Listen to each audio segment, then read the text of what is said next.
প্লাবন শেষ যখন নূহ আলাইহিস সালাম সকল বৃক্ষ জমিনের মধ্যে লাগালেন, কিন্তু আঙ্গুর গাছটা খুঁজে পাচ্ছিলেন না। তখন জিবরাইল আলাইহিস সালাম বলে, হে আল্লাহর নবী, ইবলিস আঙ্গুর গাছের ফল দিয়ে অপব্যবহার করছে। তখন নূহ আলাইহিস সালাম ইবলিসকে ডাক দিল এবং বলে, কেন তুমি এই গাছ অপহরণ করলে?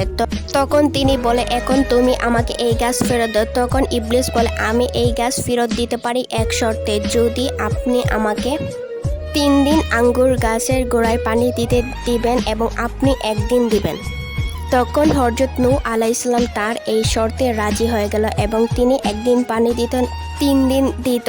যার ফলে মূলত সে পানি দিত না, সে দিত বিভিন্ন 3 রকম প্রাণীর রক্ত, যেমন বাঘ, শূকর এবং সিংগালে, যার ফলে আঙ্গুর ফলে মাদকাসক্ত হলো। এবং যখন মানুষ তার সরব হিসেবে ব্যবহার করলো, তখন মানুষের মধ্যে 3 প্রাণীর বৈশিষ্ট্য এবং নূহ আলাইহিস সালাম পানি দেওয়ার ফলে আঙ্গুর ফল হয়েছিল মিষ্টি।